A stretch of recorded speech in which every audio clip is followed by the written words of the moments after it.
Can everybody see that? Are we okay? Is the screen visible? It is to me. Yeah. Great. Perfect. Okay, Susan. So if you want to make a start, and then I'll move us along. Okay, we'll go to the first slide, please. Yeah.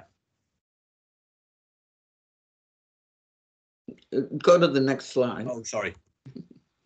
Okay, so this is the book that Ryan was referring to that I published in 2010, although I'd done a lot of papers leading up to it. Next, please.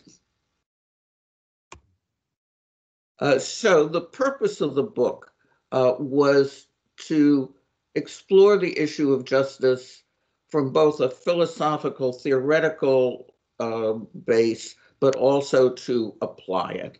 And what I actually went, before I wrote the book, to take a course in philosophy at the New School for Social Research from an eminent German visiting scholar on theories of justice, because even though I worked in this subject matter for a long time, I really wanted to be able to frame it in a more abstract way. So the course explored abstract arguments, but the problem for me with formal philosophy is that it remains abstract and it doesn't really tell you how to practice whatever it preaches. So my object in the book was to develop these abstract arguments as they referred to the city, and then to apply it to actual planning situations. I was responding at the time to the triumph of neoliberalism in planning doctrine. So I'm sure you all know by now what neoliberalism means, but essentially, in terms of planning, it meant that there was a complete emphasis on competitiveness. That competitiveness was what planning was supposed to make cities more competitive. And it was very influenced, especially by people like Richard Florida, and his argument about the creative city became the most recent manifestation of this. But earlier it was referred to as smokestack chasing. And then there was an enormous emphasis on office development as it was seen that cities were moving from being manufacturing centers to being service centers.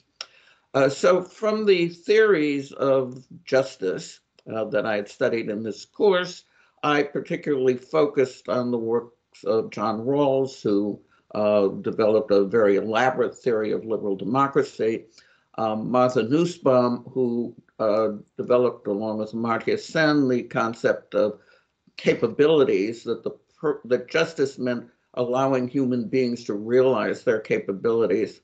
Iris Marion Young, who of formal philosophers is the only one I know of who actually ever taught in the planning department, although she ultimately went to the philosophy department at Chicago, but she in fact did look at issues of housing and land use. And Nancy Fraser, who brought a more political economic or leftist approach to some of the issues that Rawls raised. So I derived from their abstract works 3 principles, which I thought applied within the realm of urban planning. These are equity, democracy, and diversity. Next. Now, planning concerns itself with space. And so my premise was that one had to look at the spatial, to analyze the spatial dimensions of justice. So first of all, the argument that David Harvey makes, that Lefebvre makes, that Soja makes, that many different geographers make, is that space is socially produced.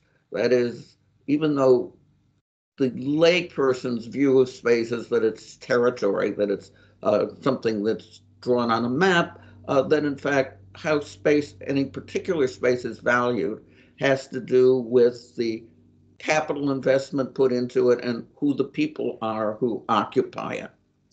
As a consequence, power and resources are incorporated into spatial forms. So we have political boundaries which isolate certain groups of people from other groups of people. On the global level, of course, this is by nationality, but within nations, it's the rich suburbs or the poor outlying towns or the central cities, and then even within cities, neighborhoods are differentiated socially.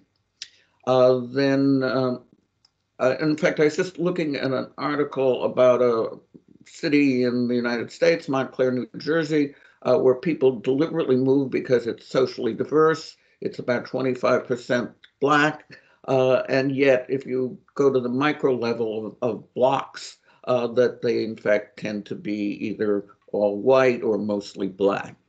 So the built environment reflects differentials in power and resources. Sharon Zukin's done a lot of work on how, on what she calls landscapes of power, the way in which buildings reflect differentials. Then obviously property markets have incorporated in them prices which are a product of these differentials in resources.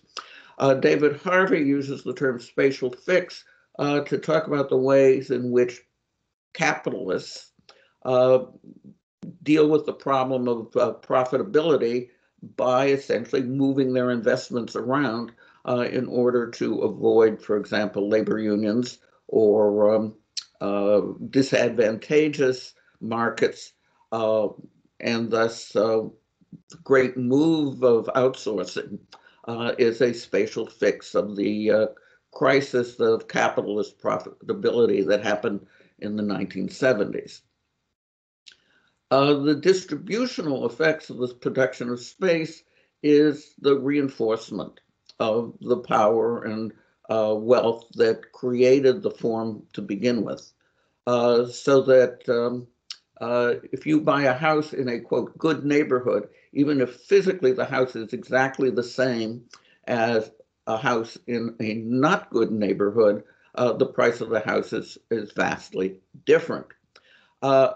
But here's where planning can, in fact, change outcomes. That planning, by requiring affordable housing to be proximate to lower income, to upper income housing, can change the way in which wealth is or isn't reinforced, wealth differentials. But I would also argue, and this is where I think geographers tend to kind of inflate their discipline, they begin to see space as driving everything. And that if you can change spatial relations, you'll change the whole capitalist structure. And I think that spatial relations are much more a product of capitalism than a cause. But even if planning can't restructure the relations of production, it does have the potential of restructuring distribution and basically producing a city that's more just to the people who live in it. The problem, though, with only working on the output side, on the distribution side, is that there's an inherent instability. So that if we look at many of the European cities that were very committed to social housing in the post-World War II period, that a lot of the social housing has now become privatized. And that the stability of a more equitable city has in fact been shaken. Next. So after the 1960s and the urban social movements of that period, we have changed the way, the framework in which planning has operated. That in the immediate post-war period, various urban renewal programs wiped out centers of central cities, built modernist structures that people disliked.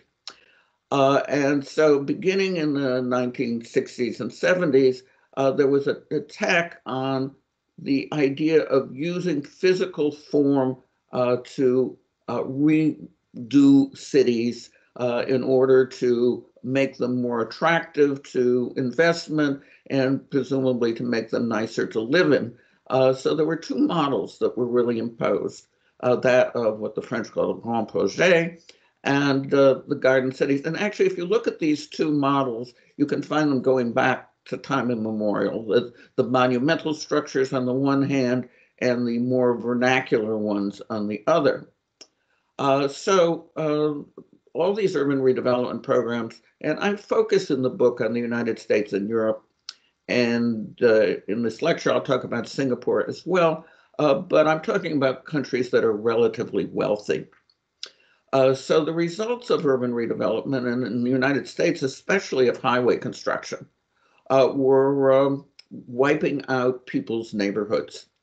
So they were attacked for displacing people and for erasing the historic city. So on the one hand, there were movements that were based in neighborhoods fighting being displaced, and on the other hand, there were more upper class movements that were supporting historic preservation. There were strong assaults on expertise because all these planners came in and said, well, what we're doing, we figured out from our understanding of urban design, and that we know better. So that from the left, there was an attack on state power, which James Scott describes in his book, Seeing Like a State. And okay, sorry, just my internet is unstable, so I'm just going to keep off the I'll camera. just mute everybody there. Apologies. I've lost the PowerPoint. Yeah, I'm just going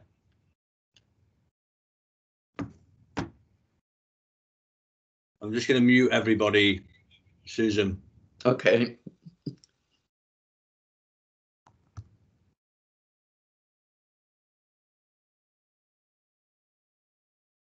Sorry, should be back now.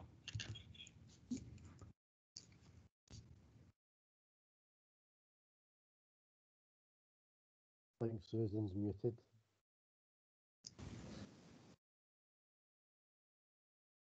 Oh, sorry, Susan.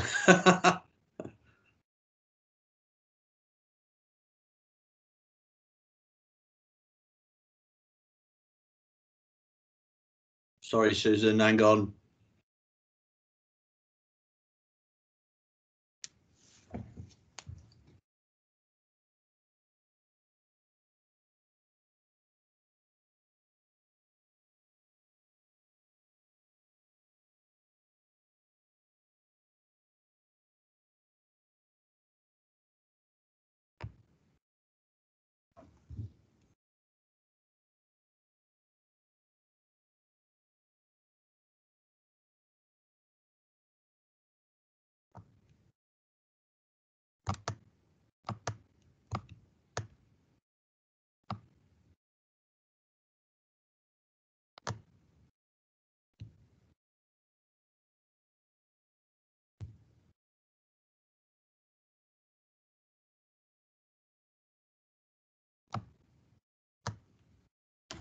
Sorry, I'm struggling to turn this off at the moment.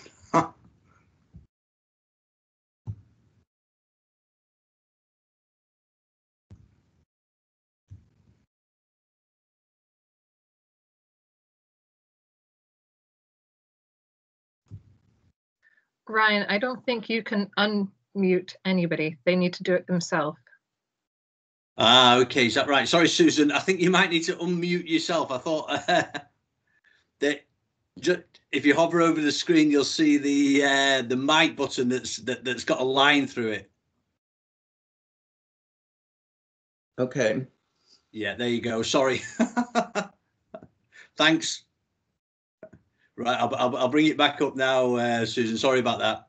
Okay, no problem.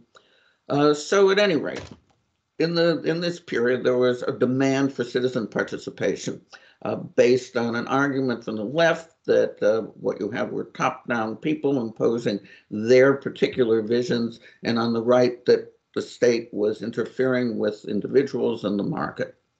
Also, there was a reaction to Soviet cities, which had these long, dreary avenues of look-alike buildings on the one hand, and on the other hand to suburban sprawl, which had long, dreary streets of look-alike small houses. There was also the rise then of ethnic and racial consciousness, and the argument that there wasn't a, planners were always talking about the public interest, but that there wasn't a public interest, that where you stood was in fact where you sat, and that you couldn't have disinterested reason developing policies, that in fact anybody developing policies had a bias. Next.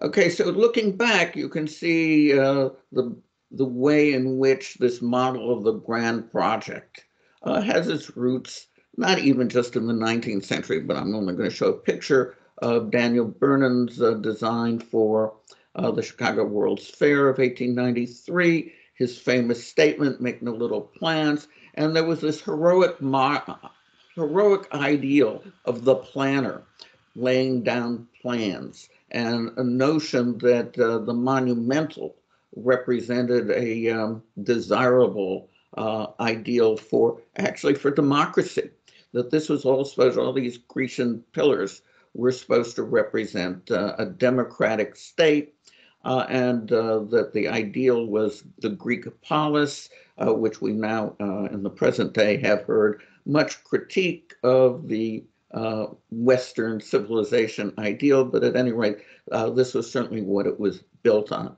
Next. The other model was the Garden City, with which you people in the United Kingdom are very familiar, and this was built on a more vernacular conception of urban development, but it was planned in the sense that everything had its proper place. That you had residential and commercial and manufacturing areas, that they were separated, that the ideal, instead of the monumental, was an ideal of, in fact, the garden. And so a sort of Edenic utopia as opposed to a heroic one. Next.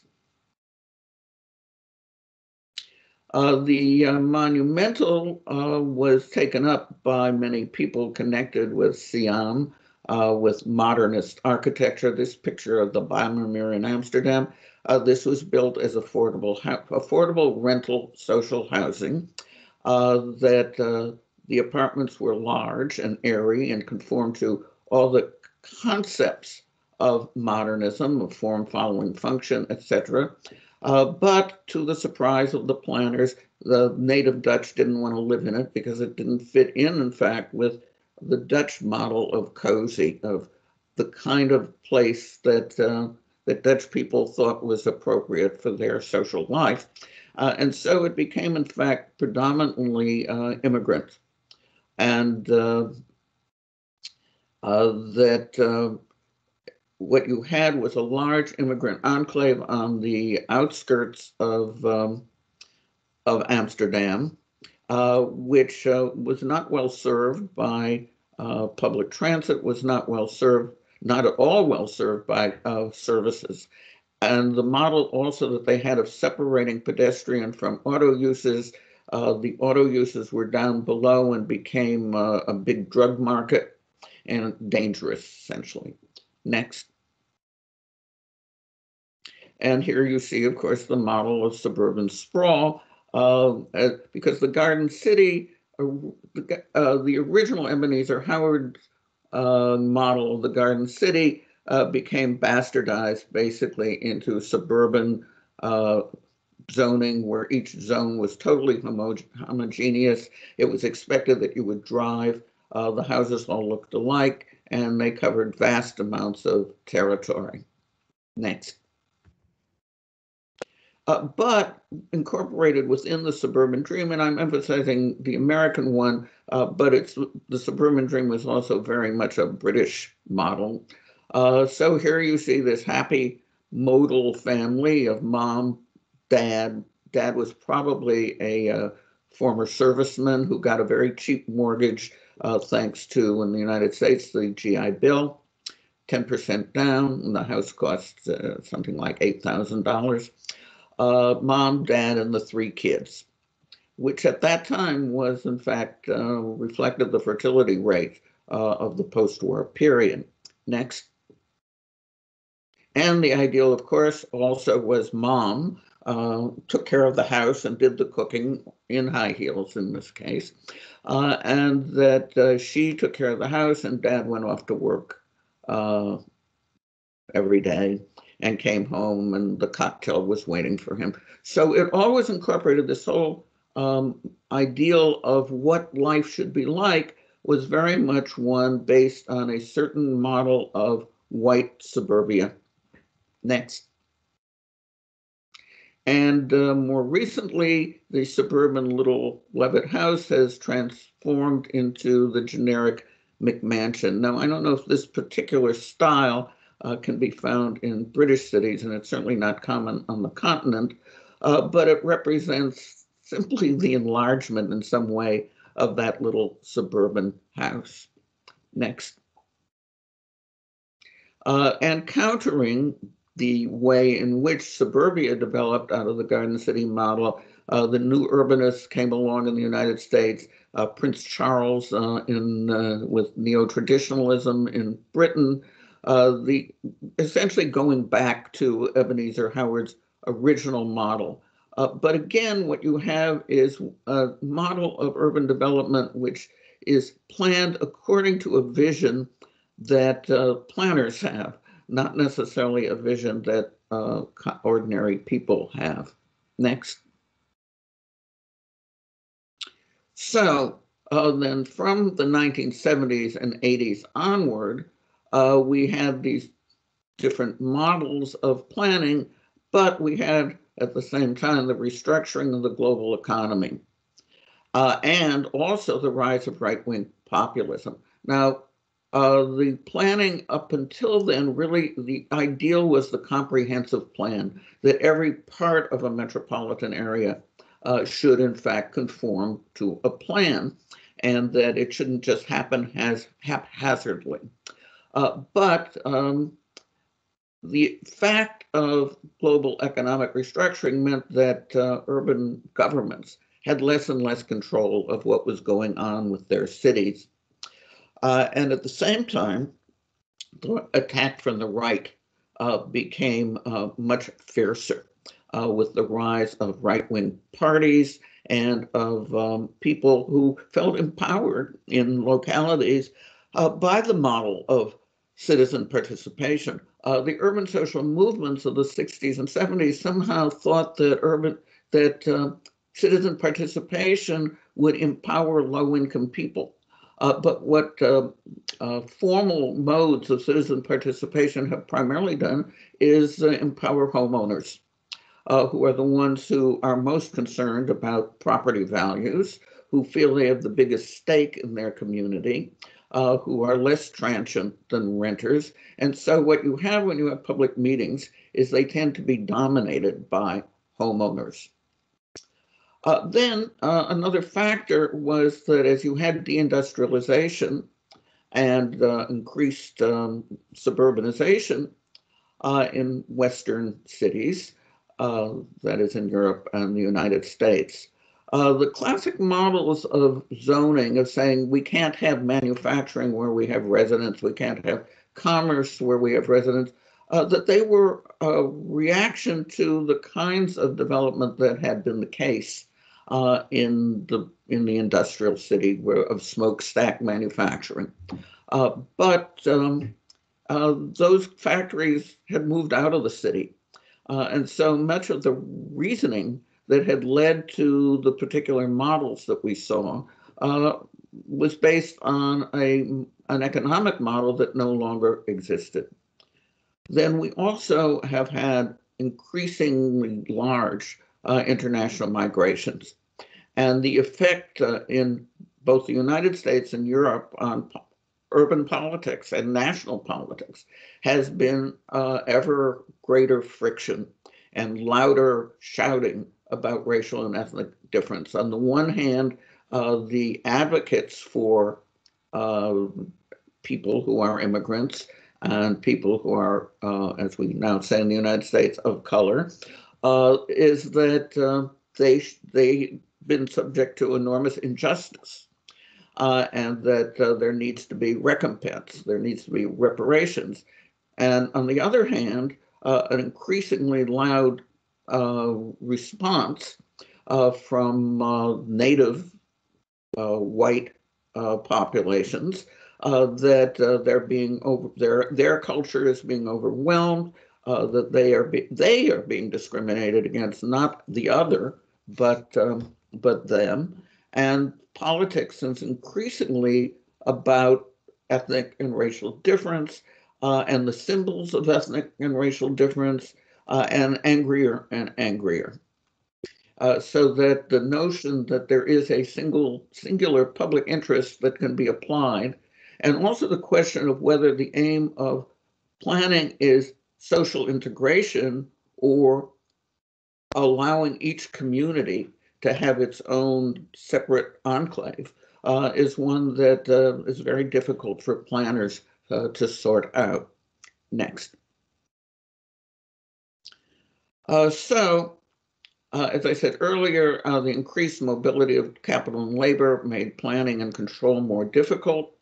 For those of you who remember still or were alive, which I don't suppose it's any of you students, during the Soviet period, that the Soviet Empire always presented a counter model to capitalism, which made the Western democracies always conscious of having to produce an alternative that seemed better, but without the rivalry presented in the Cold War, that there was really nothing to prevent the owners of capital from taking as much advantage as they could. And China, which also presented a counter model, has developed a form of state capitalism. Although it calls itself communist, that is not the reality anymore of China. So neoliberal ideology came to dominate politics at both the national and the local level. Competitiveness, and if you look back at the titles of articles that were written by scholars up until fairly recently, the word competition appears all the time. And the idea was how to make your city more competitive. The notion of being a global city or a technology center was what urban governments were aiming at. You did not hear the word social justice much. So economic growth came to crowd out other values. If you look back at Ebenezer Howard and Le Corbusier, they certainly had visions, and they certainly were top down in many respects, but they did have incorporated into their visions of what a well-planned city looked like a notion of justice, which essentially disappeared when economic growth became the rationale for planning. Next. Now we also have, neoliberalism has much preoccupied those of us who write about planning, but we have from the right a great increase in the populist challenge.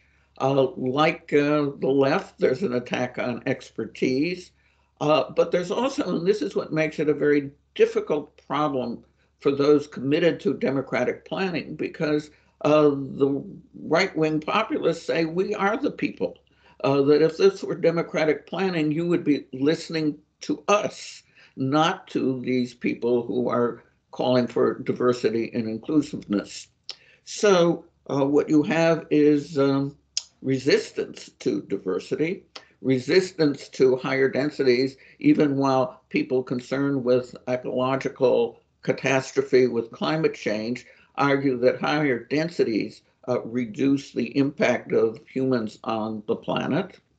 You have resistance to mass transit. People say, we want to be in our cars and we would like you to build roads. And why is it you're talking about building mass transit and not building roads?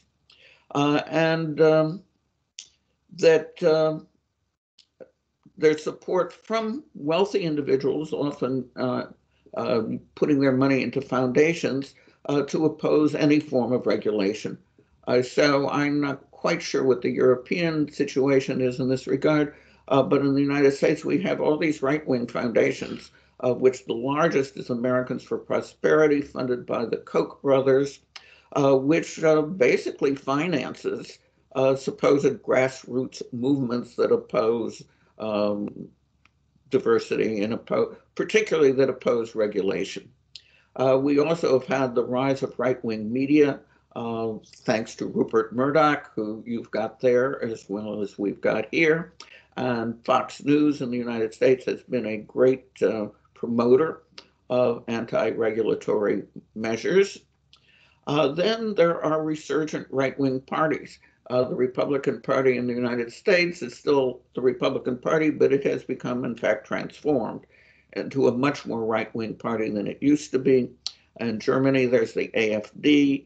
The British Conservatives have moved more to the right, and there have been national movements like Brexit, like the Yellow Jackets in France, that all over the place we have seen national right-wing parties, and that they have been influential in encouraging local populist uprisings. Next, please.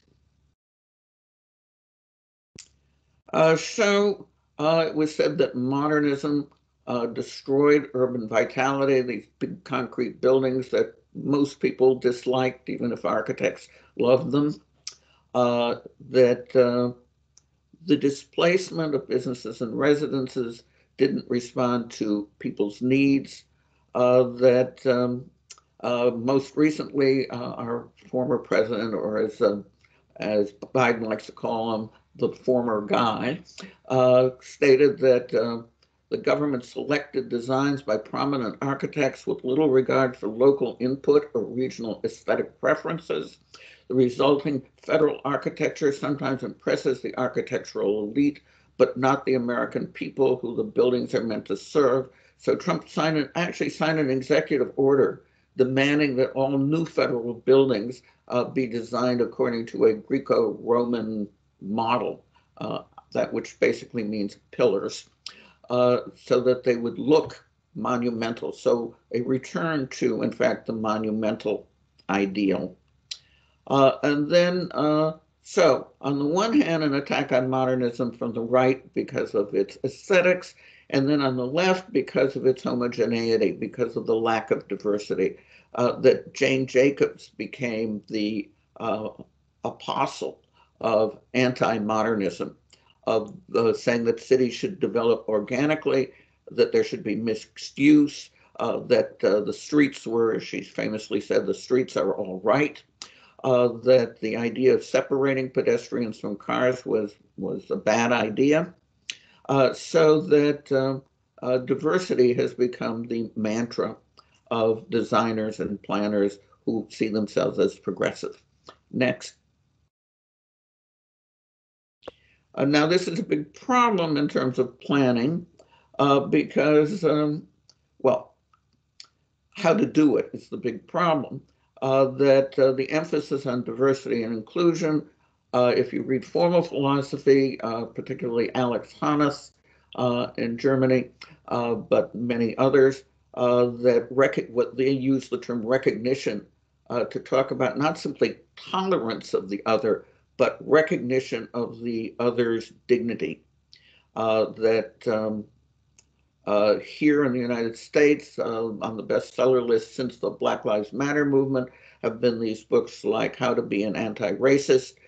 And so the ideal of diversity and inclusion was partly based in a philosophy of what is just, but is also response to these political movements. But for planners, there is this very difficult issue of how to do it. How should we, for example, react to the attempt to produce mixed social groupings? People in ethnically defined areas don't necessarily welcome having, the argument is, well, you could have middle-class people there, and then you'll have better services, you will have better schools, etc. But if you're putting middle-class people into working-class areas, then you're going to have gentrification.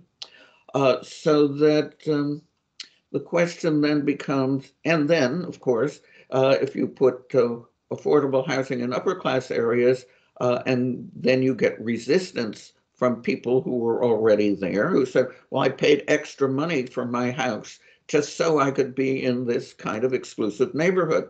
So do we have some rule of whoever got there first should have priority? Or should we say whoever got there first, if they are people we consider worthy, should have priority, but if they are people who we don't consider worthy, then they shouldn't? Then also, should there be a distinction between citizens and others? When you think back to this term citizen participation, it didn't really consider the fact that a lot of the people, a lot of the residents of urban neighborhoods weren't in fact citizens.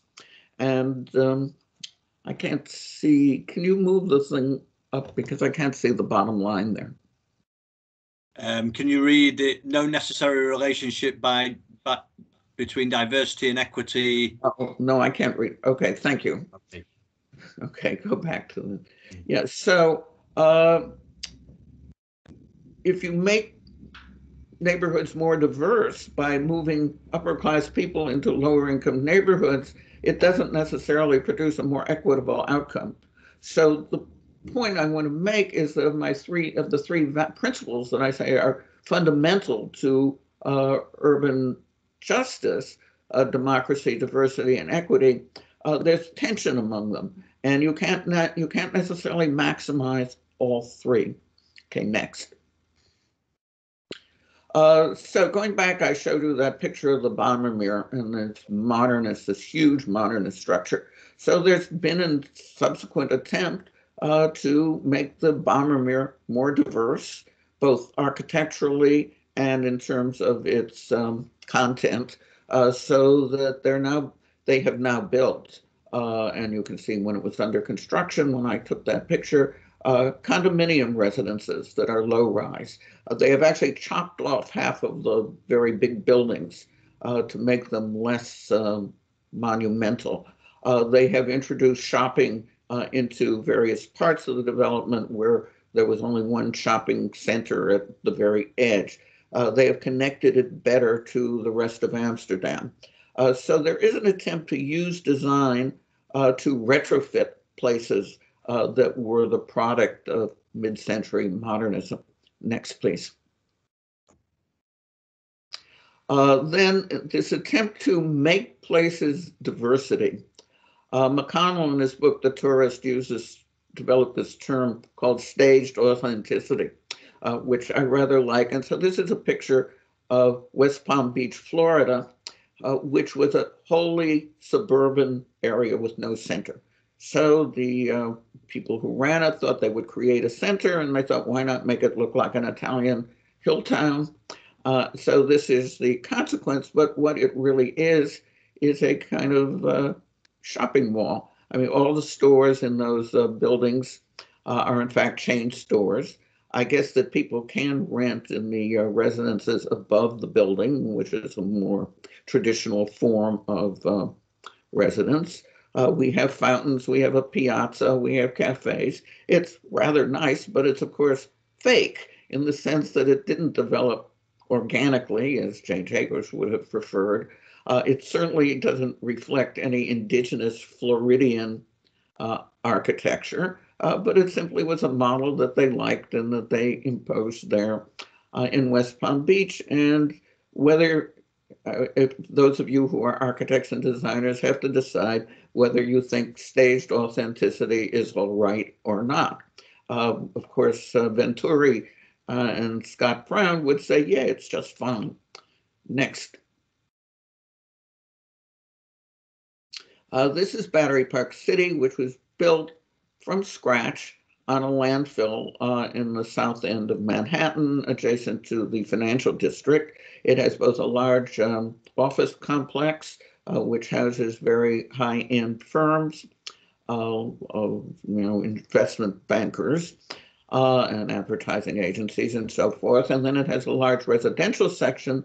They tried to make it more diverse by having each building designed by owned by a different developer and designed by a different architect.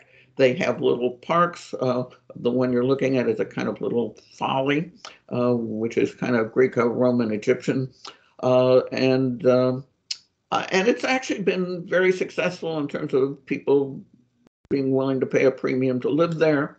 It is, however, quite homogeneous in terms of both the types of firms that are there and the very expensive residences, except for a couple of original buildings.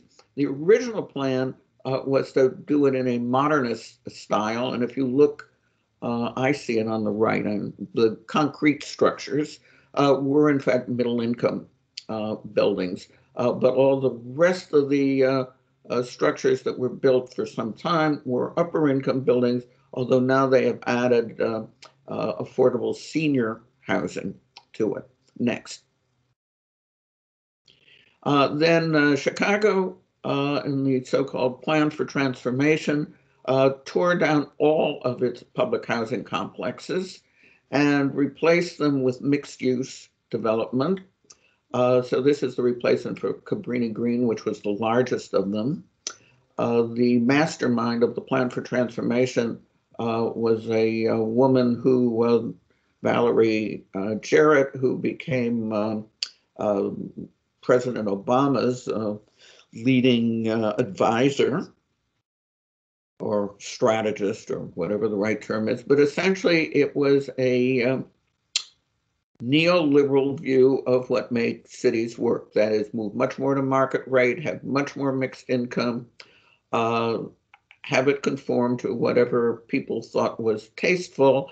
But the outcome for the residents of Cabrini Green is all of them lost their domiciles, and none of them virtually were able to move back into this development. Next. This is the High Line in Manhattan, a very successful public park. It conforms to what Jamie Lerner called urban acupuncture, that is inserting a use somewhere and that is in the middle of an existing area, and then having it affect what's around it through a more organic process. But of course, what you notice looking at this picture closely is that everybody sitting there is white. And the High Line has been accused of being essentially an interjection which facilitated the very high real estate investment around it. So where the area had been an industrial area, there was enormous new construction, virtually all of it high end. And this has become a major tourist attraction. Now, one of my Harvard colleagues, Stephen Gray, in fact, became involved with the people who were called Friends of the High Line, who originally initiated this park and who managed successfully to oppose tearing down the railroad structure that it was built on. Little did the people who supported tearing it down, which was Rudy Giuliani when he was mayor and his friends, little did they realize that it would be such a successful promoter of high-end development. But the question is, who did the city build it for then? And Stephen has in fact managed to get and the Friends of the High Line to have the people who manage it reprogram the activities on it. This picture was taken a long time ago. And more recently, you'll see a much more heterogeneous use of the park, but not of the area surrounding it in terms of who the residents are. Next. So when you look at the issue of democracy and planning, that there was an attack on planning simply because, like most bureaucratic agencies, the planning agency was not responsive to people in the neighborhoods being planned.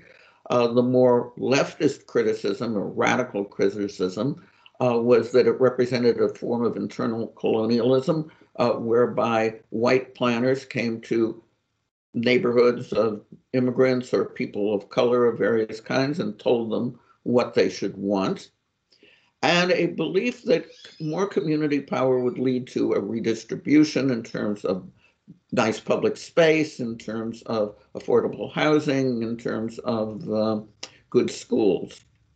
But what we saw was that during the 1980s, community input became routinized into public meetings, many of which were just show and tell from the planners, but that to the extent that there was community input, it tended to be dominated by the haves rather than the have-nots. Now, institutionalized citizen participation does have its virtues. It does provide local knowledge. It is more democratic than simply bureaucratic fiat. But it is problematic in regard to equity because those who dominate the participatory processes tend to be people who have essentially more to gain by keeping things as they are or by attracting outside investment than by seeing neighborhoods become more affordable. In general, whether we're talking about poor neighborhoods or rich neighborhoods, it can lead to parochialism, the concern only with the welfare of our neighborhood as opposed to the metropolis at large, and often to corruption. That if people at the local level have benefits to give out, they are often tempted to give them to their friends and relatives. Next. Now, I'm going to run through, I hope very quickly, two alternative approaches to achieving equity through planning. First, of social housing in Amsterdam, and second, of public housing in Singapore. I did spend, until 2019, 7 semesters, 1 semester every year, at the National University of Singapore, and became very familiar with its approach to urban development. Next. So Amsterdam has, in fact, little differentiation between where it's good to live and where it's bad to live. There is some identifiable clusters. There are some identifiable clusters of really upper class housing, but mostly not. That after the war, they built a huge amount of social, well, all the housing, the new housing that was built for a period was social housing. Was not isolated in simply ghetto neighborhoods, but was spread throughout. So that Sacco Mustard and others have examined using GIS the income distribution geographically within Amsterdam and have found that there's substantial heterogeneity in most neighborhoods. Amsterdam, the municipality owns most of the land, and so it prevents land speculation. Now, when I first started visiting Amsterdam, I was puzzled that developers, American developers, would never accept such a situation. Why was it that private developers in Amsterdam did accept it? They got the land on leasehold. And the reason was explained to me that it was a system, because it was so controlled, that they could, anything they built got occupied and they could demand their price. And so it produced profit with no risk. But subsequent to my original research, which started in Amsterdam in the 1970s, there's been a very large reduction in the commitment to social housing, so that increasingly there's gentrification, increasingly the price of a dwelling unit is determined by the market, and for the existing social housing, there are very long waiting lists, so you can expect to be on a waiting list 8 to 10 years, and moreover, to be eligible at all, you have to show that you had been living in Amsterdam. So for people, young people moving into the city, there isn't a chance of getting into affordable housing. So the last time I was in Amsterdam, I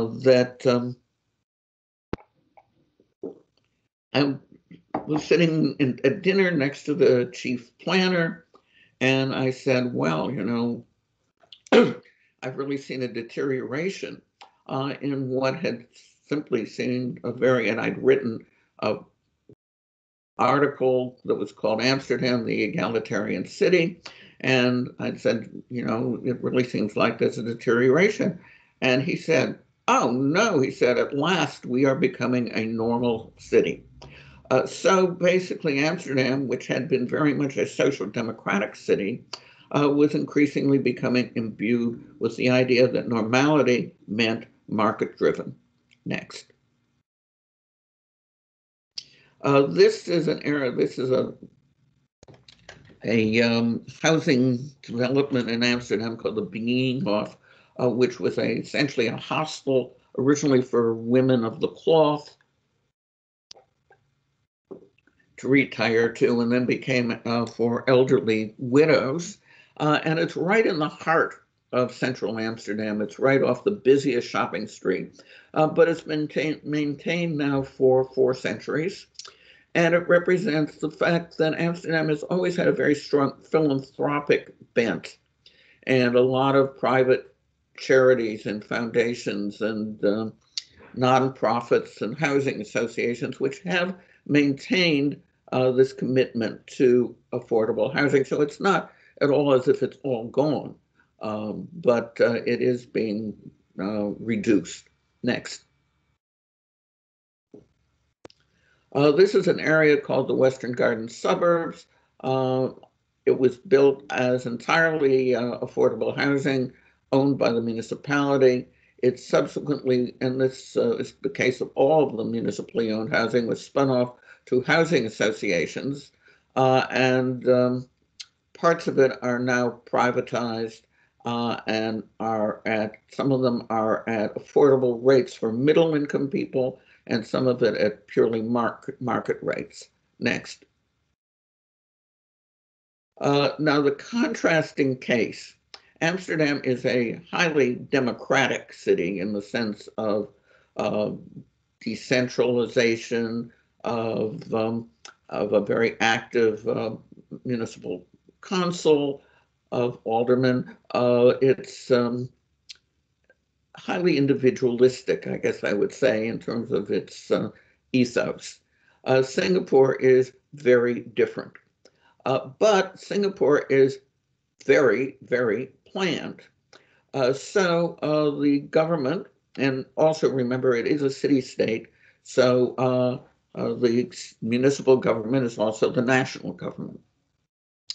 So Singapore retains the goal of keeping the great majority of its resident population in public housing. So we're talking about 83% living in public housing. So there's no differentiation between the types of people who live in public housing and the types who live in private housing, except at the very, the top 1% maybe. But otherwise, these public housing projects are quite income heterogeneous. The government has done that deliberately. Rather than saying, well, we'll target public housing to only the poor, they keep raising the income limit for eligibility so that, in fact, they will be mixed income, and the new construction is at a much higher standard than the original public housing. So the newest public housing buildings are comparable in their finishes and their landscaping to all but the most expensive private condominiums. Now, the Singapore government does land banking, and owns virtually all the land, and thus any increase in value in the land is captured by the public. When prices, and recent is not quite so recent anymore, I don't know what has happened during the pandemic period, but when before that the prices of resale properties increased, they increased housing production.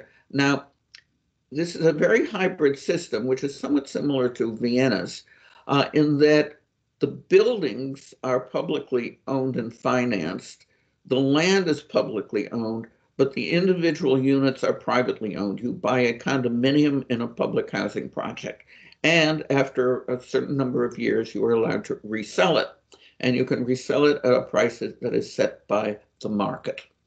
But to keep that market price from growing too much, the government increases the supply. Next.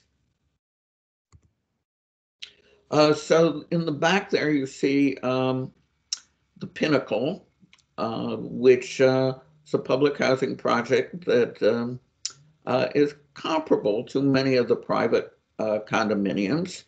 Below it, you see the effort at historic preservation. People would argue that Singapore hasn't done enough historic preservation, but it has preserved a lot of the original shop houses and adapted their use so that nobody now lives above the shop, but the upper floors are used for either offices or for warehousing. And then in the back, you'll see some modernist, in the foreground of the Pinnacle and in the back of the shop houses, you see some white buildings, which are original public housing, which aren't as fancy as the Pinnacle. And then to your left, you see newly built, or relatively newly built, commercial shopping development mall. Next. This is some new HDB housing, Housing and Development Board housing. Singapore remains committed to modernism in its architectural typologies. Many people might consider that living in a place that looks like this is a little off-putting. However, according to my informants at any rate, people love the views, and where they first rebelled against living in high-rises, they now consider it very desirable to be on an upper floor. One of the things that the government has done in all the pre-existing buildings which had slow elevators is replace the elevators and added elevators so that it isn't a big inconvenience. Now, I don't know what's happened during COVID when you don't want to get in an elevator with other people. But Singapore has been pretty good, and because they have an authoritarian government, they could impose a pretty strong lockdown, and Singapore has managed to keep contagion at bay. Next. So we have two models, the very democratic one of Amsterdam, which is subsiding into a less equitable model, and the one of Singapore, which is not democratic, but by the way, is diverse, because every one of these apartment buildings has to reflect the population of the city, which is 70-some% Chinese, 17% Malay, 7% Indian, subcontinental Indian, and 1% other. And so the residents of the building have to be diverse in this sense, which leads to integration, but it also leads to a certain disadvantage to the Malay population, because since they are less affluent, when they resell their apartments, and they're constrained to resell only to, or I should say the Chinese, if they are constrained to resell to a Malay, lose money because the Malays can't afford to buy more expensive apartments. So even when you have this requirement of diversity in a building, you may end up with certain kinds of inequities. But at any rate, if you have these two models, the question is, can they be their virtues be imitated elsewhere? Chua Beng Wat, who's a well-known Singaporean sociologist, says Singapore is unique and nobody can, in fact, imitate it. They certainly had two very different historic paths that in both cases, the path they took, they regarded as necessary. And I remember being on a panel with people in Amsterdam, and I questioned why it was that they made certain kinds of budgetary reallocations, and which were seemingly unpopular, and they said, well, we had to do it. And in Singapore, when they became disattached from the Malaysian Federation, and very poor. Their argument was, in order to survive, we had to do it. That is, to build huge amounts of public housing. So in both cases, they thought, the people who ran the government thought that whatever they did was necessary. As I said, they have very different modes of government. Singapore has a single party state, which is more authoritarian than not, but it does have free and fair elections regularly. It's just that the PAP, the governing power, wins them every time, not through corruption, but simply because people, it has a very high level of legitimacy. Then, of course, they are both in very different geographic locations. So Singapore is surrounded by Muslim countries, and that they have always felt, the Singaporean government has always felt threatened by people around it, but also has been able to take advantage of its location by bringing in a very low-wage labor force, and thus being able to compete by having low wages, not of the Singaporean residents, but of the foreign contract workers that they bring in. They both have public ownership of land, which does create the potential for good planning and for providing equity. They handle diversity in different ways, and democracy in very different ways. And so I think the general principle that you can bring out is the more public ownership of land you can have, and the more that you can return increases of value in land to the public budget, the more equity there is. And in Singapore, about half of the profit from its various sovereign wealth funds and from its ownership of land that it sells partly to private developers, which China does almost wholly, it returns it to the public budget. And thus it provides a very high level of social services, although not income redistribution, based on the fact that it is in a way quasi-socialist, even though in other ways it's very capitalist. The diversity in Singapore is handled through pure fiat, that is simply required, and it does not integrate the contract workers in any way into the system. And whether or not you need a democratic government in order to have equity is a question I will leave open. Whether the European model that Amsterdam and Vienna represent can withstand financial crisis, neoliberal attack, and now populist attack as well, we have to see. Next. So in conclusion, and I guess I've somewhat run over my time here, that as I said, the values of equity, diversity, and democracy are in tension, but it's still possible to specify criteria based on them by which to formulate and evaluate policy, even if we can't say which policy should be adopted by which particular places in general, but that it is context dependent. So contexts of justice are not purely abstract.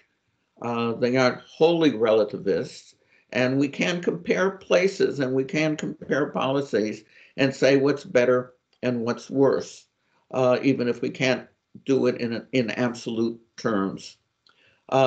Strategies in terms of increasing equity, diversity, and democracy depend on, as I said, on context. But one can always try to move towards a more just system. And that if you're always using justice as a criterion instead of talking about competitiveness, you will have a different discourse, a different discussion than if you're saying, what can we do? What can we do to have more technological startups? But rather, what can we do in order to make this a better city and make the people in it thrive? Okay, thank you.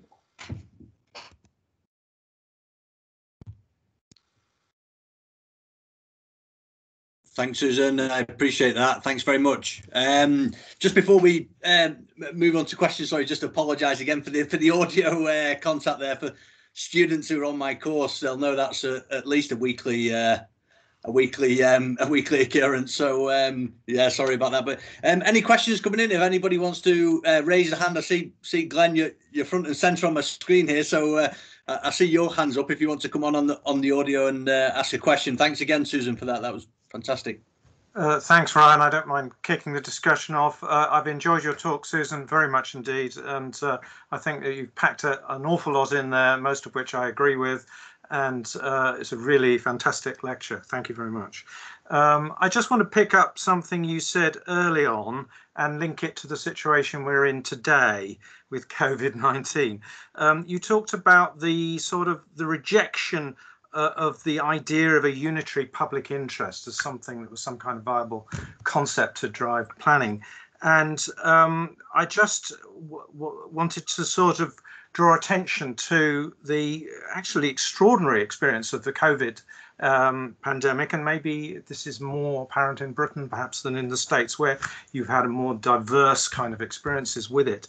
But well, in New York, you've had a pretty similar experience to the UK, and I think it has brought people face to face with, you know, the essential public health issue, which is a unitary public interest, and people do realize that, and you know, there is very close to a consensus that certain measures are essential and we have to do them collectively, and the state has a responsibility there. And you know, the most extraordinary restrictions on freedom, you know, I've seen in my lifetime, certainly you'd have to go back to the Second World War for something similar.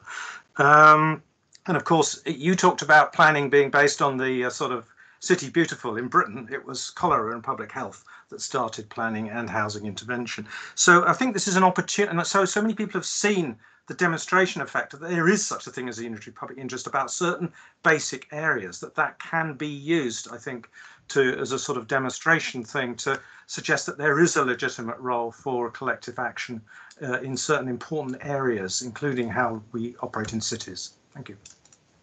Well, if I were a right-wing populist New Yorker, I would say, well, you all were very insistent on people following these public health measures, except for the Black Lives Matter demonstrators, who you didn't stop from going out in the streets, who you didn't require to constantly keep social distance. And that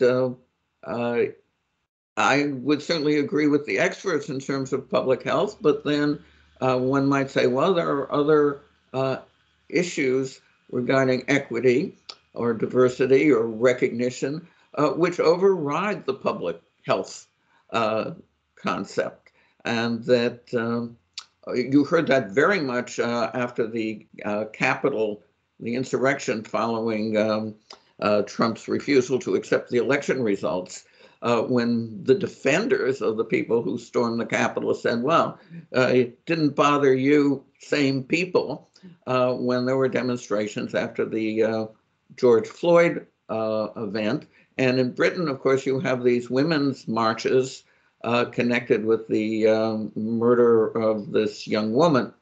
So that even public health measures are contested, and they are contested not just by people on the, well, they're contested by people both on the left and on the right. So that one might argue that there's a collective interest in good health. A friend of mine who now lives in Berlin, but used to be a Rutgers faculty member, Frank Fisher, has just got a book in manuscript on climate change and post-truth, and the fact that we can argue that the collective interest is certainly in measures to prevent climate change, but there are an awful lot of people who see that as simply experts following their own opinions and imposing them on people who want to lead different kinds of lives and who will lose their jobs in the carbon-related industries, etc. So it's not, you know, I think there is a public interest that I believe in, but not everybody would see it in the same way I do. Thanks, Susan. May, and then we've got a question on the chat. May from Dundee, University of Dundee. Thanks very much. Thanks very much, Susan. That was a really interesting talk. I'm just wondering, like, I was really quite interested in the piece about social housing, because, you know, I'm wondering how to build a just city with social housing as a type of intervention, because I mean, historically it was used as a way, I'm just thinking about the situation in Chicago where it was used as a way of segregating, racial segregation. And even still in the UK, you would see that, social housing is predominantly taken up by, for example, asylum seekers and refugees.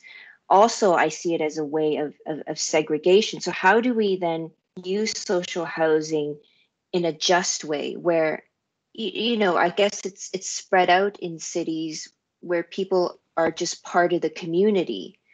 So I'm really interested in that piece, because there's always that sense of not in my backyard, wherever you go. So yeah, I was wondering if you could talk a little bit about that. Yeah, well, that's a really difficult question.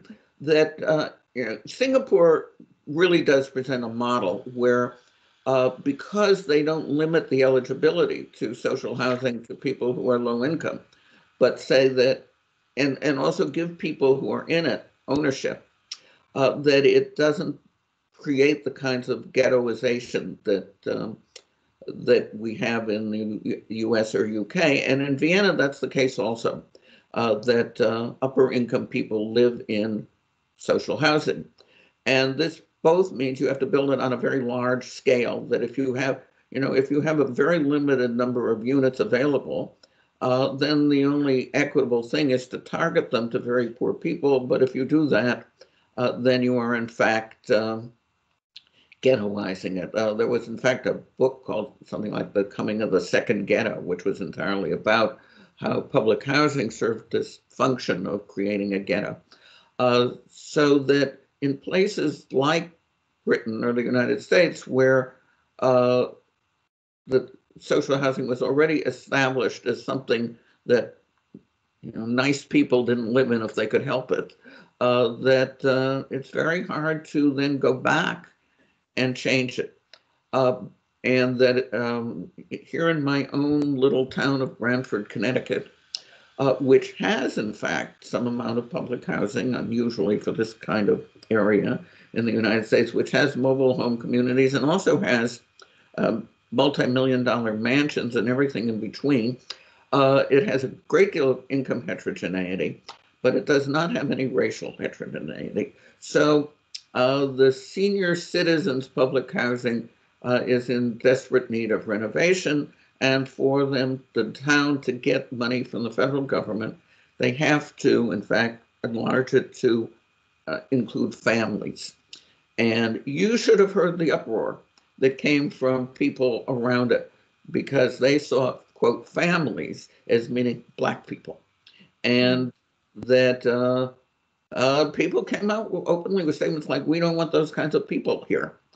And so that making public housing heterogeneous in places where it's already been established as being a danger to your community, of bringing in crime, of bringing in kids who will lower the school quality, etc., that it's extraordinarily difficult to change it. And that's where there's so much tension between democracy and diversity.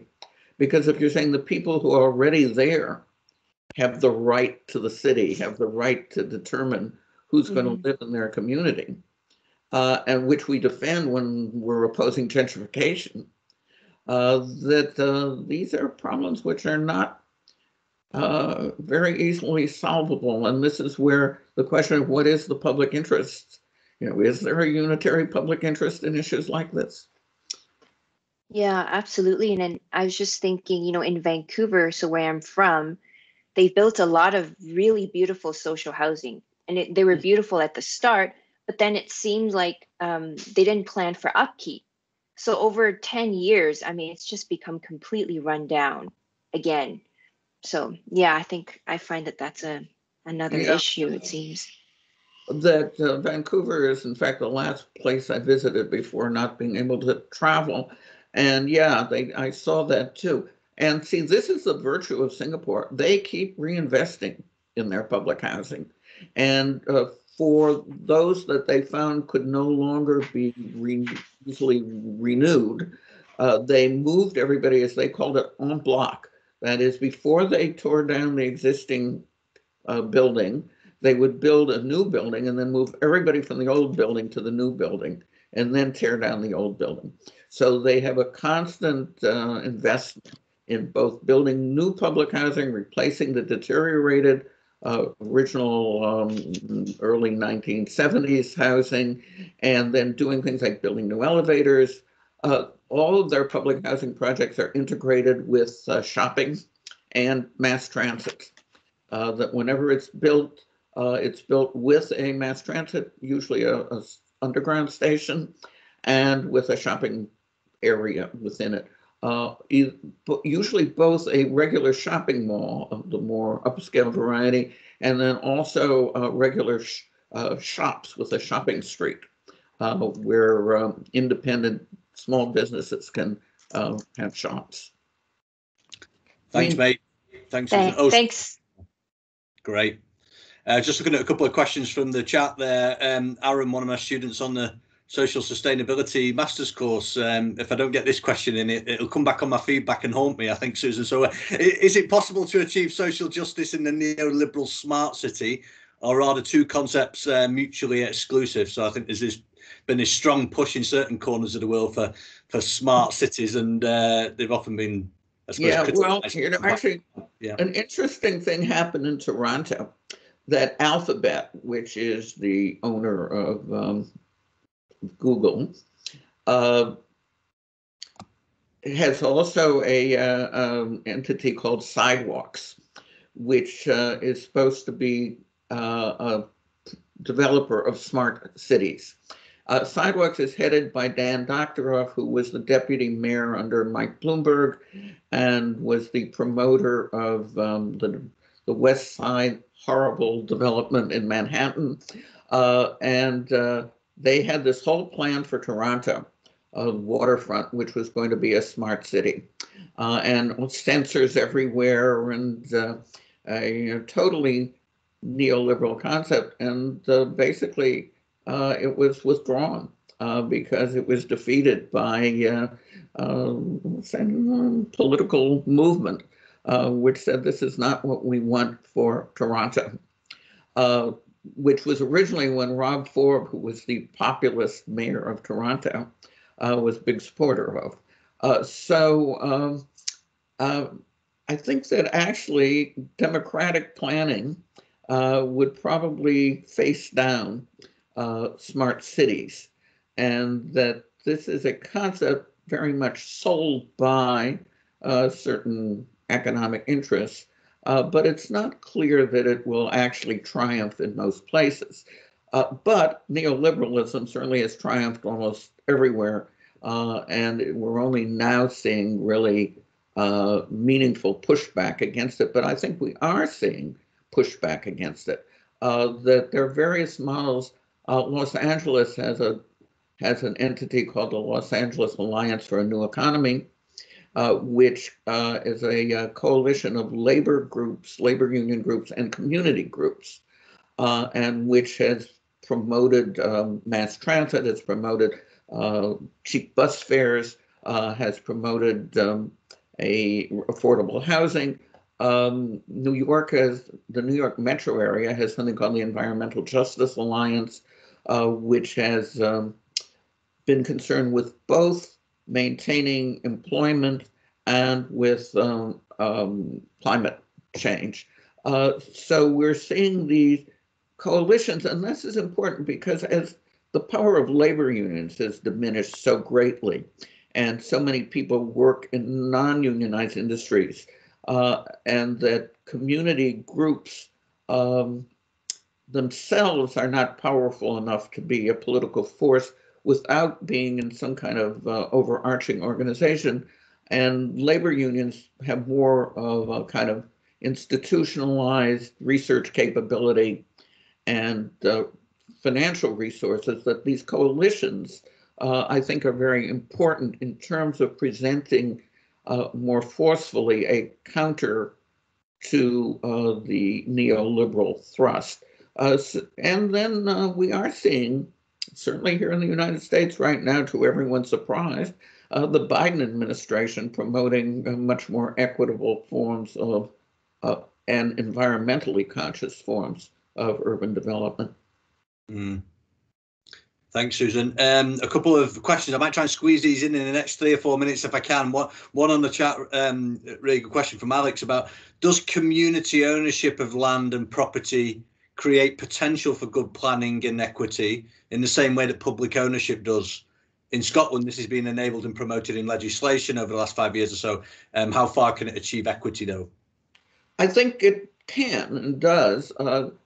But it depends, I guess you'd say. I co-edited a book with a fellow named James D. Philippus, whose main subject matter lately has been community land trusts, and that community land trust can do the same thing, depending on what regulations it opposes on resale of the dwellings.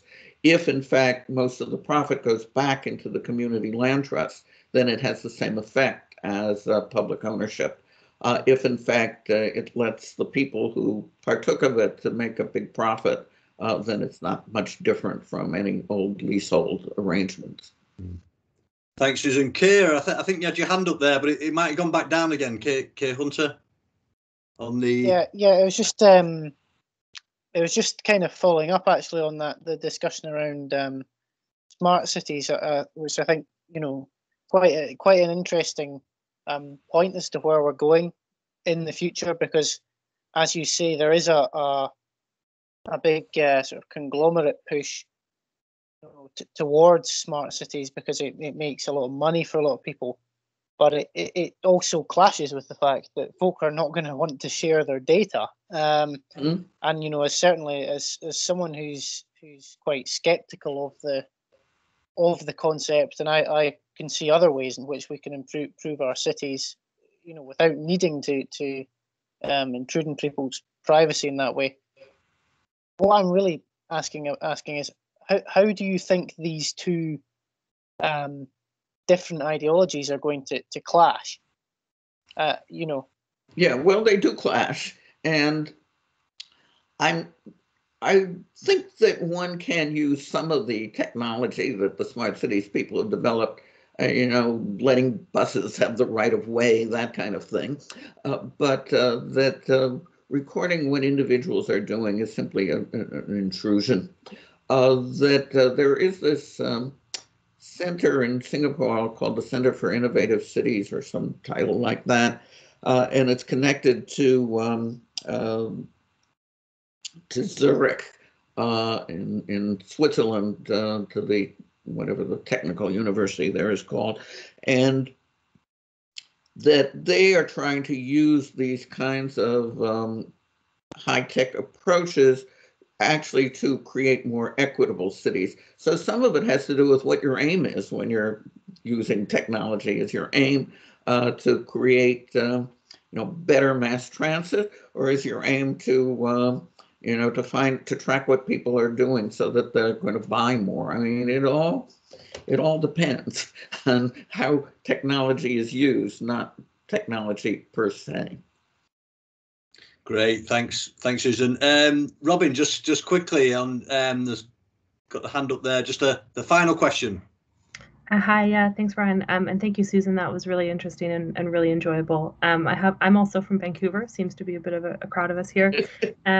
So I sort of have a question about involving people in democracy, because in many places, including Vancouver, we do have some tools and some legislation that's built into the planning process that is supposed to encourage public participation and to ensure that people have an opportunity to come and voice their opinion before development happens. But what I've sort of witnessed here is that it's actually oftentimes used by people to resist, development, particularly in like wealthier single-family areas, to resist densification and that kind of thing. So I guess my question is sort of like how, as planners, we can use these tools that are, not always necessarily designed to include vulnerable or hard to reach populations, how we can use them to include folks who don't necessarily have an opportunity or the time or the skills to come and be a part of the planning process, I guess. Yeah, well, this is generally a weakness of democracy in that it is very hard to elicit participation from people who have too much else. They're working 3 jobs. They're not going to spend their time because these meetings are interminable, actually. The fact that the pandemic year has caused far more people to be familiar with using computer programs, Zoom or groups or whatever, might be able to induce more participation. But I think that really you have to look to the leaders of community organizations rather than to expecting that you're going to get high levels of participation from people who are not owners. And then there is simply the problem of boundaries, that if you're talking about affordable housing within a municipality, which right now is totally upper class, well, if you have participation from the community, it's not going to include any of the people who potentially could live in that community. So there's always, in terms of planning, a huge problem of who you should include in the planning process. And that the people who don't live, because democracy is almost always based on residence, that you never get to include people who don't reside in the area that you're planning for unless you have some alternative method. And this is in some way why we have representative democracy rather than a more direct form of democracy. And that you really have to look to the representatives of community development organizations and to yourself promote policies that you regard as more equitable, even if they aren't rising up from the grassroots. And eventually you have to rely on the politicians. I mean, planners do not have an independent power base. And so one of the things you have to do is persuade political leadership to do what you think is the equitable thing to be done. And the one thing you do have control over, perhaps more than anybody else, is information about land use, about housing, about demographics, and that you can use your control of information to promote a particular cause. But this moves away from the communicative planning ideal of planners as being simply moderators. I mean, planners have to be advocates for values. Thanks, Susan. That's a good note to end on as well, particularly for those in our chat and those that are going on, particularly students going on to try and deliver on equity, democracy, diversity, and the sort of moral, dilemmas of doing that, and how do you reconcile these sometimes very different and conflicting perspectives in the context of community and city and building development as well. So appreciate you again, Susan, for coming in and sparing your time, and thanks for a great presentation. Likewise, everybody, for the questions, and we didn't get through them all, but just to bring this seminar to a close now, and look forward to seeing everybody at future seminars, and I think we just all say a thank you to Susan again for her time over in Connecticut at the moment, but keen to get back to New York as well at some point, but hopefully when the lockdown ends. But thanks, Susan, and thanks everybody, and catch up soon. Thank you. Welcome. Bye. Thanks. And if anybody wants to send me an email with questions, I'm happy to answer. Perfect. Yeah, thanks, Susan.